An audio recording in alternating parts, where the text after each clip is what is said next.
Welcome to Mental as Anyone.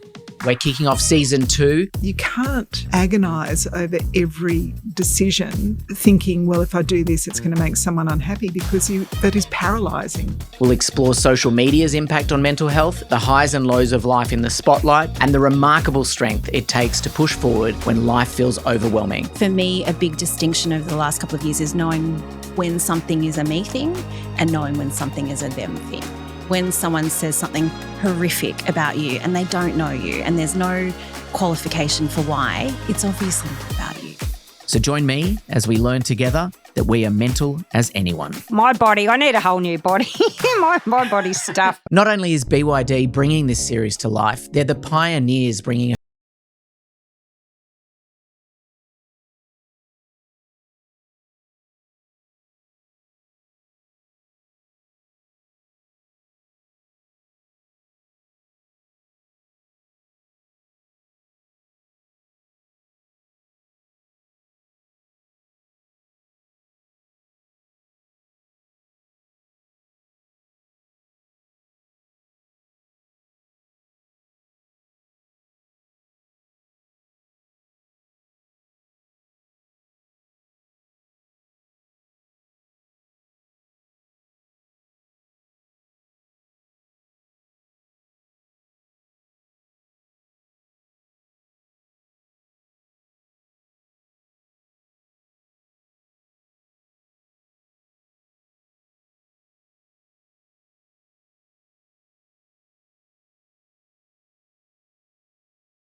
Kennedy. Hello. Hello. Thank you. I'm glad you got pole vaulting right. I was on the plane the other day. How would I... I was on the plane the other day and this person misheard me and he was like, "You went to the Olympics for pole dancing?" And I was like, yeah, whatever, don't worry. No, it wasn't pole dancing, but, each to their own, and there's no shame in that. Exactly. After Ray Gun, I'm not sure that pole dancing will become an Olympic sport. I doubt it, but it is pretty cool if I'm honest, but yeah. Yes, I went to the Olympics for pole vaulting. Yeah, maybe we should do it. Maybe like in 10 years or 15 years when you're finished winning gold medals, we can get into the pole dancing. I'll just do mine on my Zimmer frame. Damn. Nina, how are you feeling? It's been such a whirlwind of a year. You look pretty relaxed and chill. Really? Thank you. Yeah. I feel quite tired, if I'm honest. But yeah, it has been like one of the craziest years and of my whole life, which is quite random to say. And I feel like right now I'm in a bit of a reflection kind of phase. I'm doing some journaling. I'm kind of recapping what it was a crazy year, and I've actually just reached probably my life goal, It's kind of weird to say. Mm. And what do you do when you reach your life goal? Then you've got to find another one and then another one, but you've already got more. It's an interesting one, right? Like someone asked me the other day, they're like, how do you keep motivated? Like, how do you keep striving? And I'm like, right now, I don't know, because it only happened a few months ago. Yeah.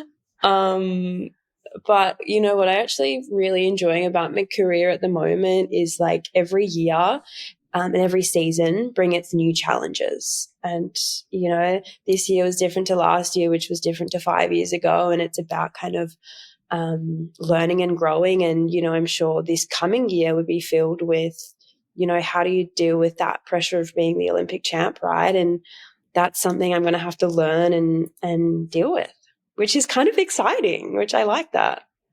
Yeah. You're used to pressure, and obviously the podcast is mental as anyone, and the pressure you would feel and the pressure that puts on your mental health, I'm curious about that. But, you know, the pressure that you have as an athlete is immense.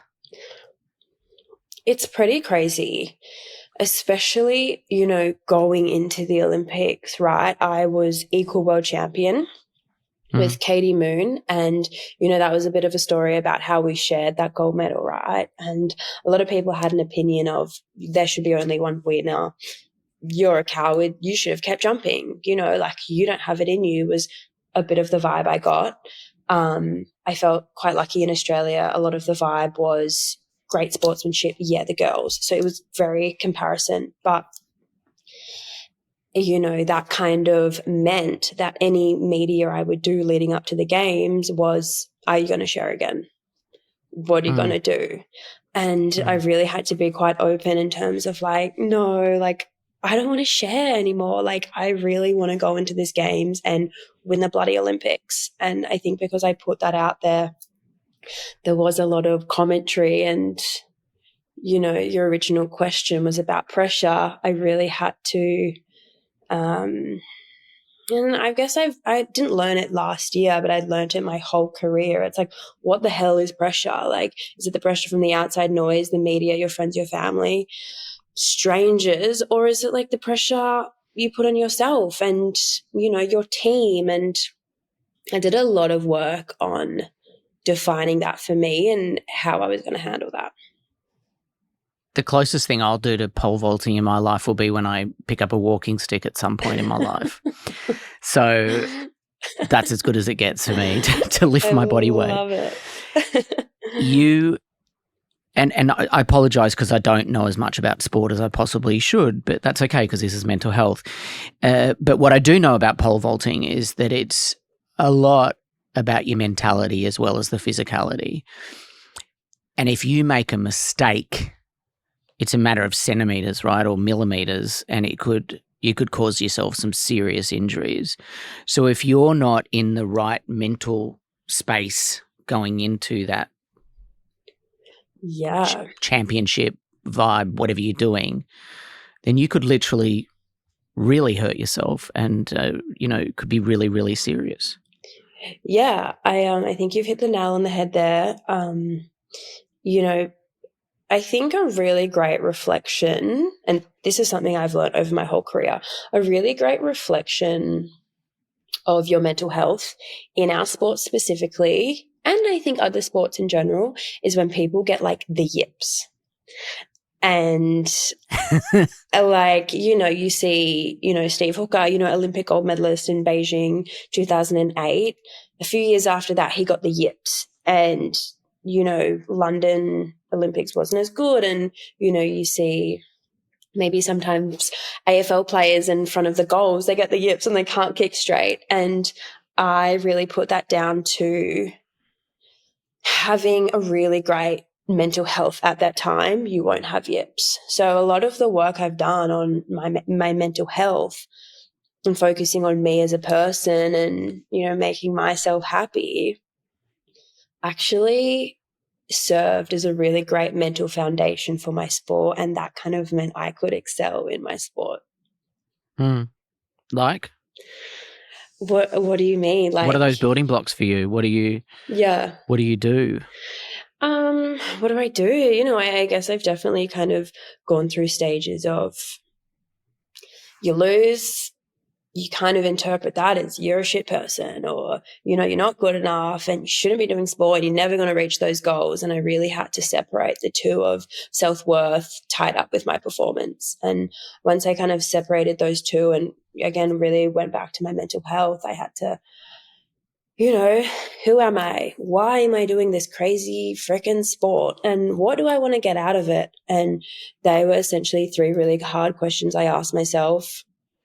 It took a few years to figure out, it was kind of, I felt like I was on this constant journey of figuring out what I was doing. And I think once I had that clarity, my mental health definitely cleared up. I guess I kind of had this weight lifted off my shoulders and I could continue this sport that I loved without this pressure of, if I lose, I'm shit. It was like those two are completely different things, and I'm going to do this sport because I love it. Was that through counseling or was that through meditation, talking to people? How did you get to that realization? Because separating self-worth from performance is something that I struggle with, that I'm sure many people struggle with every day.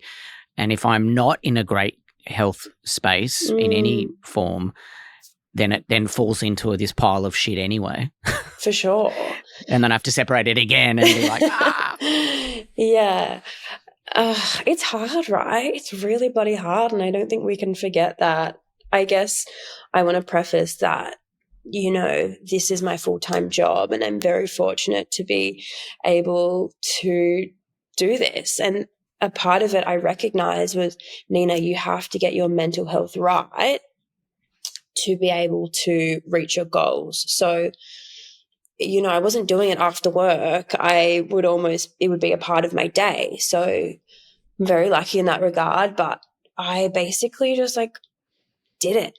I spoke to multiple psychologists. I had to find the right one. I would be reading books, listening to podcasts, journaling, just spending time with myself and getting to know myself and getting to know these thoughts and just really putting the work in mentally can be really freaking exhausting. And I think, again, I want to come back to that point of it was a part of my job. And I knew that if I didn't, grab it and run with it and figure this out, I wasn't ever going to win that Olympic gold medal. So I almost felt forced in a way to do it. But I'm really glad it happened. Is it something that athletes talk about, the mental health stuff, or is it something you just do in private? I think it's a bit of both. I think the Olympics is a really good example, right, of people kind of talk about this post-Olympic blues and this huge come down, and you've been working for this one goal for 4 years and then it's over, and it's like you almost have a bit of an identity crisis. So a lot of athletes talk about that. And it's definitely something we're talking about more, right? And breaking down stigmas and, just being super vulnerable with each other. And I think I've made quite a conscious choice of making sure I'm having these conversations with the people closest to me. Because your sport is it's a solo sport. You work with people doing it, but you're not in a team. Does that make that harder? I guess I have a training group, and then obviously when we go to these big competitions, right, there is, it's the sport of track and field. So I'm there with the sprinters, the distance runners, and so there is a little bit of a team environment, but you're right, that does come very, very rarely, once a year. So it is obviously really important to have a team around you. And for me, that means my coaches, my physio, dietitian, psychologist, training partners. And yeah, I definitely wouldn't have got and reached my goals if I hadn't had them as well. I can't imagine you've had the post-Olympic blues since you won gold. I wouldn't call it a blues. blue. Or do you still feel it like a come down? It's kind of just I guess how I described it to people was I put every single egg I had in one basket. And if that meant not winning the Olympics, it's like placing the riskiest bet you've ever done and betting on it for 4 years and then it paying off. And it's just oh my God, it's the biggest rush of dopamine you could ever experience. And I don't want to say I've had a come down, but I've definitely, I don't know, I'm just, I guess back to that identity crisis. It's what do I do now? Like, I'm just, I don't know. You have to work that out. It's interesting, but you're right. I think the gold medal definitely made it easier not to have that blues feeling. Correct me if I'm wrong. You've already set some pretty big goals, though, haven't you? You said you're going to break the world record or something. Is that wrong? No, it's funny. You mentioned it in one interview, and then people roll with it, right? Yeah. Well, you can clarify it. Are you going to break the gold record or break the world record? Oh, look, I think it's like a lot of people have different reasons for doing their sport, and it changes season to season. But I've really proved to myself that if I can set a ridiculously high goal and I can achieve it, then why not dream even bigger? I think that's one side of it, but another side of it is I could get injured tomorrow and I could never pole vault again. So yeah, I want to kind of roll the dice, see what happens. Hey,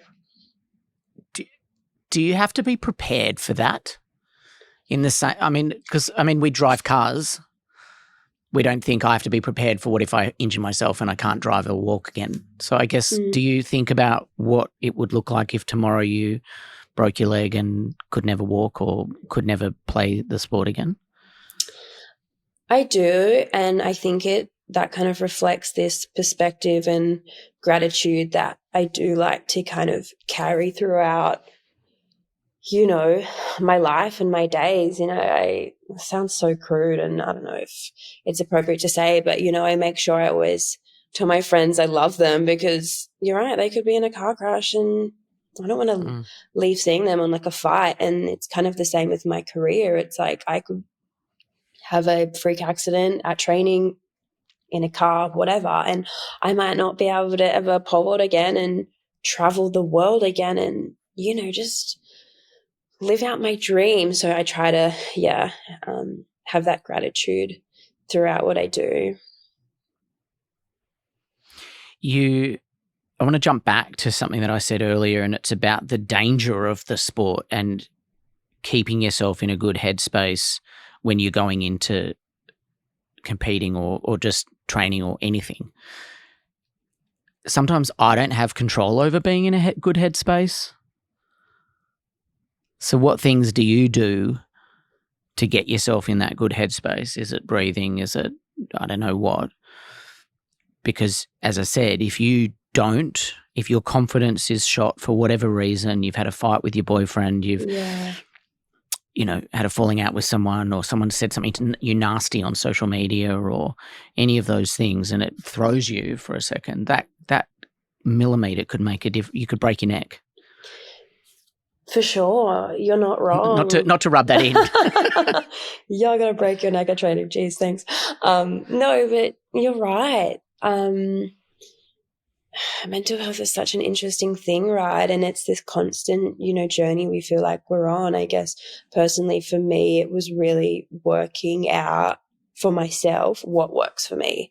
Does that mean staying off, social media for a week, just to, clear my head a little bit? Or does that mean first thing in the morning just going for a stroll around the block to center myself and, be mindful and start that day off really nicely? Or does it mean, when I'm feeling really anxious and I'm clouded with all these thoughts of anger, anxiety, whatever they are, does that mean just spending half an hour with myself and getting all the thoughts in here out onto the paper and seeing them for what they are and working through that?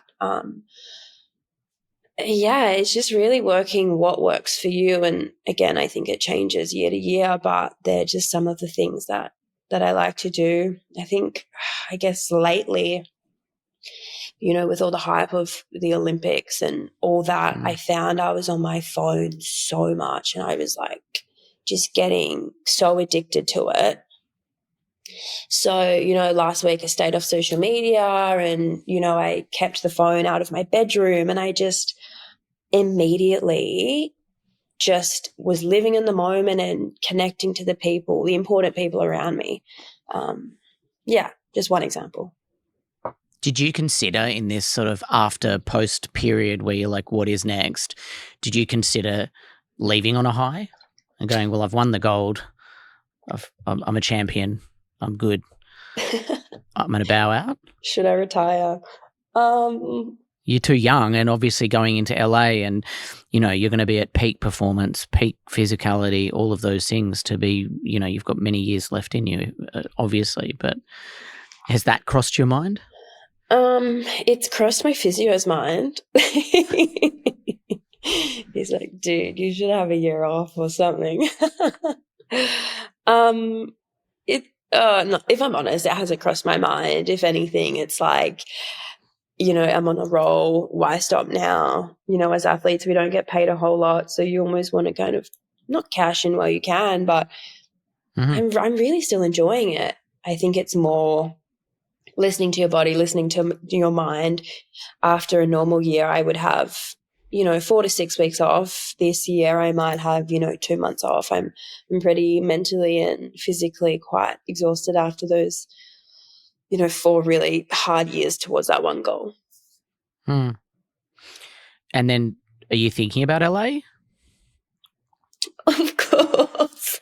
I think that's why athletes are so not toxic, but like I've just won the fucking Olympics and I'm already thinking about LA and becoming a double Olympic champion. Like we're just so addicted to this, like, I don't know what it is. It's just this like extreme pressure and extreme highs and just riding them. It's like, it's such a cool freaking job and I feel so privileged to do that. But in the same sentence, I'm so addicted to it. Yeah, it's a rock star thing, right? I'm addicted to chocolate, alcohol, drugs, prescription medication, all of these things, and you're addicted to exercise. I'm like, shit, I need a better addiction. No, we all have something, don't we? Right? Oh shit. Your partner, supportive? Yeah, he's an awesome. athlete too, right? Yeah, he's an athlete too. He's so freaking awesome. I guess he's awesome. That's all really. I think of resilience when I think of you and your sport.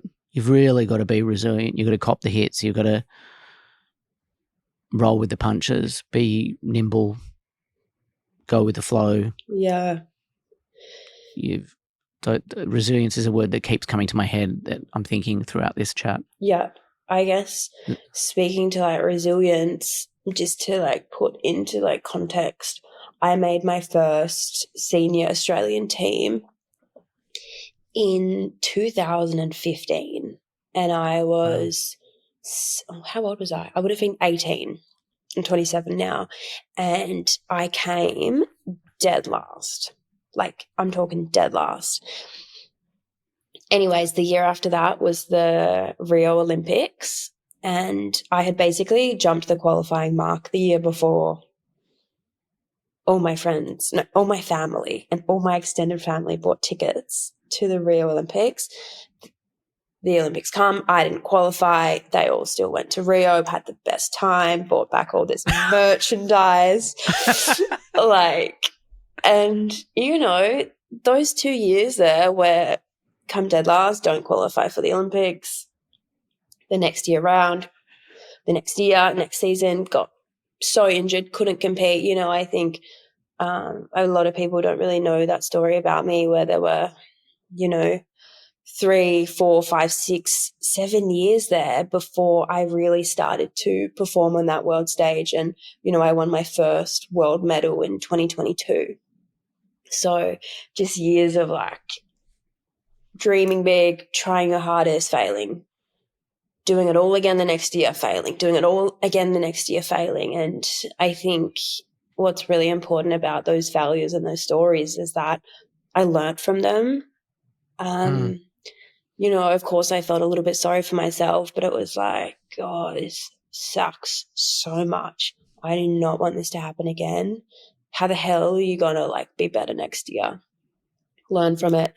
What happened? Why did it happen? How can we prevent it next year? And yeah, it took me a very long time, but I finally got there and I finally, pieced it all together when it counted, right? I don't know what the word is, but you've got to be sort of hyper fixated or you've got to be hyper strict and you've got to be hyper focused on this. You need to stick to that goal and be driven. That's not an easy thing to stick to when you're feeling lost in the game. Oh, for sure. And, you know, I said I would come back year after year after year.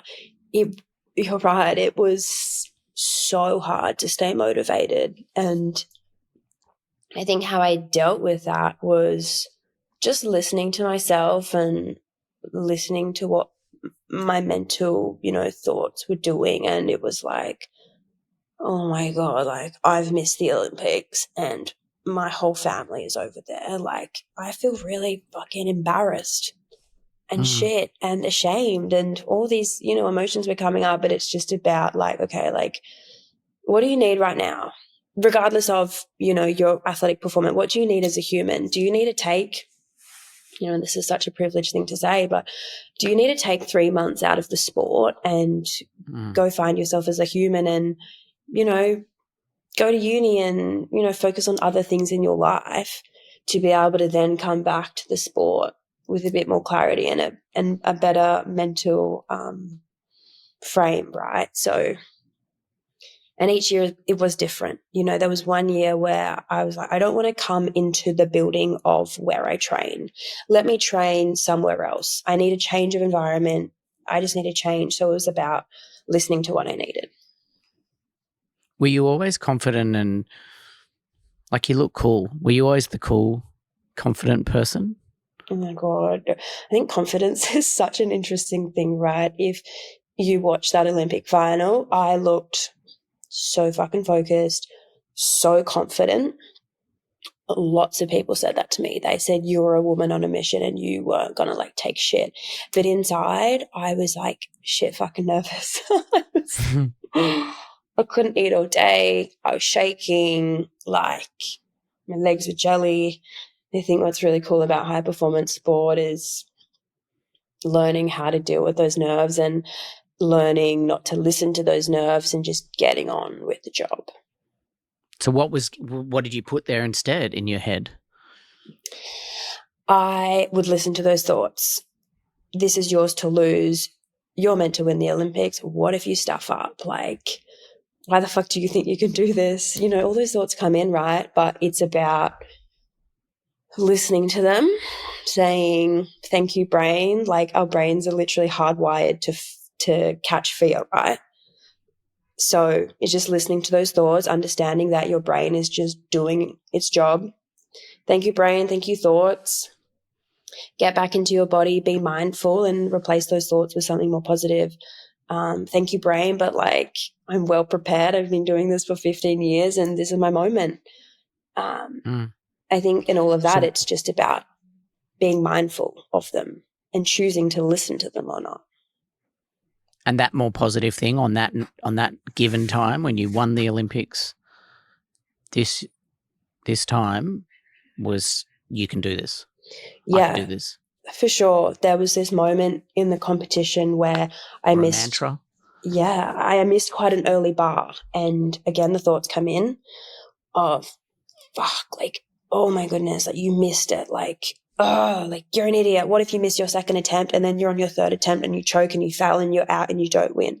All those thoughts come in. Thank you, brain. Come back to your body. Replace those thoughts with, I've done this a million times. Like, just get on with the job. Do your process. Do what you know. Do the things you can control, right? So, yeah. Thank you. I love you're quite methodical. Thank you, brain. Put you over there. And we're going to focus on this bar right here and we're going to jump over it. So methodical. Throw ourselves over it. Yeah, like so methodical, but I guess that works for me. I'm sure it might not work for other people, but I've practiced that day in, day out. That was my process. And, you know, I would do that at training a lot of the time. I can't lift this weight. I can't jump this bar. I can't jump on this pole.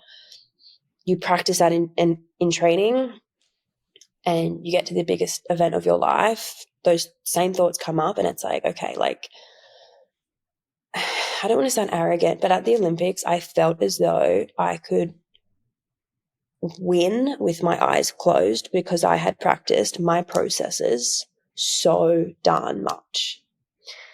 And you're right, those thoughts were coming in, but I knew how to handle them.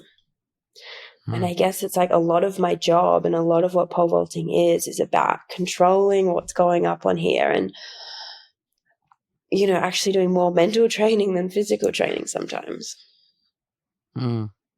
Which is what we started off this conversation talking about. Did you have a song or a mantra or a something? Was there an actual mantra or lyric or something? I guess at the start of the year and at the start of the season, I wanted to look back after the Olympics with no regrets. I wanted to know that I had done everything. I had laid everything out on the table. I'd rolled the dice and I'd gone after it as hard as I could because that's what I could control. So it was this thing of like regret versus disappointment. I could jump a personal best. I could jump an Australian record. I could jump the world record in the Olympics and I could still come second. I can't control that. But what I could control was like how I showed up, how my team showed up. And, you know, if I had put it all out on the line and I came second, I'd be disappointment. I'd have disappointment, but I wouldn't have regret, if that makes sense. The idea of this, or the name of this podcast, Mental as Anyone, is that we all battle our own stuff, regardless of how seemingly successful we are. Do you relate to that? Oh, of course. You know, if, like I said, if you knew me back in 2016 where I'd missed out on the Olympics and I was as low as, you know, I've ever been, of course, I got to battle my way out of that and do it for myself. And, you know, it's nice now that I've won an Olympic gold medal. And I think you're right. Sometimes people just see the highlight reel of your life. But for anyone in my closest circle, I think that's what's so special for them, right, is for them to see the journey I've been on and to be on the journey with me. It's been really, really awesome. Well, you are celebrated and you're heard and you're seen and you're amazing. I finish each episode of the podcast and I ask this same question. On a scale of 0 to 10, how are you feeling right now? And you kind of answered that at the beginning, saying you feel like when I said you look good, you said you feel a bit tired. But where are you on a 0 to 10 scale right now? That's an awesome question. I'd say I'm a 8.5. Pretty good. Really, really good. I'm tired, but my life's pretty damn awesome. Like, I'm so friggin' lucky I'm living out my dreams and I'm doing what I love. So very, very happy. You know what? Fuck it. Let's put it up to a 9. Nina Kennedy, you bloody legend. Thank you for being part of Mental as Anyone. It's really important to share these stories. And I'm grateful for you. No, I'm grateful for you. I've really liked this format and I've actually really enjoyed this conversation. So thank you. You deserve a car that can go the distance, and the BYD SHARK 6 can give you just that. Australia's premier plug-in hybrid ute is here to make your urban and outdoor adventures smooth, effortless escapes. Designed for explorers like you, it's perfect for cruising to the beach after work or weekends off-roading with terrain-specific sand, mud and snow modes. Go far, up to 800 kilometres to be exact, with pure EV or hybrid modes. Enjoy superior ride quality thanks to coil-sprung independent rear suspension and have peace of mind with even more safety features that come standard. Plus, enjoy listening to the show via Apple CarPlay and Android Auto. This episode is sponsored by Chemist Warehouse, Australia's leader in health and wellness products. Whether you're looking for natural supplements, fitness essentials, or everyday healthcare, Chemist Warehouse has you covered at unbeatable prices. They're proud to support this podcast and help you take control of your health and well-being. Head to chemistwarehouse.com.au for the best selection of vitamins, wellness products, and more to keep you feeling your best. For more details, check out the show notes. Coffee powers my brain, which is why I'm excited Vittoria now powers this show. Vittoria Coffee has been roasting their beans locally since 1958, and as a third-generation Australian family business, they know how to get it just right. Whether sipping it during your morning routine or serving it to customers, their beans are roasted for maximum freshness right here in Australia. Visit vittoriacoffee.com to discover their range and why I trust them to kickstart my day. Find out more in the show notes. Thanks for joining me on this episode of Mental as Anyone. There's been some heavy insights in there, but also some useful tools for all of us to move forward. If you want to be the first to hear new episodes, be sure to hit follow. And if you find yourself in need of support, links to Lifeline, Beyond Blue, and the Black Dog Institute are in the show notes below. See you later.